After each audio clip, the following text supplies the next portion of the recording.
پھر خود آقا کریم علیہ السلام نے چھری پکڑی اور مینڈے کو لٹایا اور آپ نے ذبح کرتے وقت پڑھا بسم اللہ اللہم تقبل من محمد و آل محمد و من امت محمد.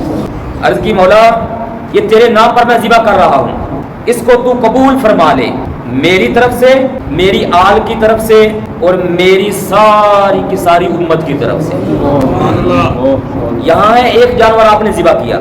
دوسری روایت میں آپ کو سنا رہا ہوں، امام احمد بن حنبل علیہ رحمہ نے مسند احمد کے اندر اور امام ابو داؤد نے داؤد شریف کے اندر، ابن ماجہ نے اور امام دارمی نے، 4 ائمہ کرام جو بڑے ہیں انہوں نے یہ روایت بیان کی ہے کہ آپ صلی اللہ علیہ وآلہ وسلم نے 2 مینڈے سینگ والے اپنی بارگاہ میں منگوائے.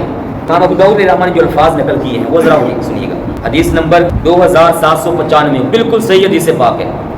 2 مینڈے جب آپ نے ذبح کیے اس وقت آپ نے آخر میں جملے یہ دعا کے اندر بولے تھے، اللہم من کا، اے مولا یہ تیری توفیق سے ہے، والا کا اور ہے بھی تیرے ہی لیے، وَأَن مُحَمَّدٍ یہ میں محمد صلی اللہ علیہ وآلہ وسلم کی طرف سے، وَأُمَّتِهِ اور میری ساری امت کی طرف سے قبول فرما لے.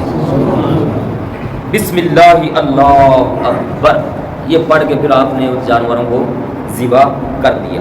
اب اس میں سے ایک مسئلہ ہمیں مل رہا ہے کہ آپ صلی اللہ علیہ وآلہ وسلم نے اپنی طرف سے قربانیاں دیتے ہوئے امت کو یاد رکھا ہے. اس سے ہمیں یہ مسئلہ ایک ملتا ہے کہ آپ میں ہم میں سے جس کو اللہ پاک نے نوازا ہے، کوئی بڑے جانور کر رہا ہے، کوئی چھوٹے کر رہا ہے، جس میں ہمت ہو، طاقت ہو، وسعت ہو، مجبور ہو کر نہیں، خوشی سے. مجبوری میں کوئی بھی کام اللہ پاک کو ہمارے اوپر بوجھ نہیں ڈالتا.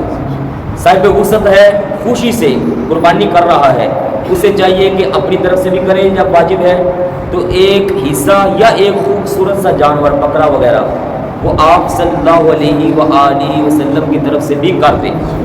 آگے لکھا ہے ائمہ کرام نے کہ اپنی جو قربانی ہے پتہ نہیں پہلے ادا ہونی تھی، قبول ہونی تھی، نہیں ہونی تھی، اس کے فضل پر ہے، لیکن جب حضور پاک کا حصہ بیچ میں شامل ہو جائے گا اللہ پاک کی رضا کے لیے تو یقیناً امید بڑی واسع ہوگی کہ اللہ پاک اس حصے کی برکت سے ہماری قربانی بھی قبول فرما لے انشاءاللہ تبارک و تعالی.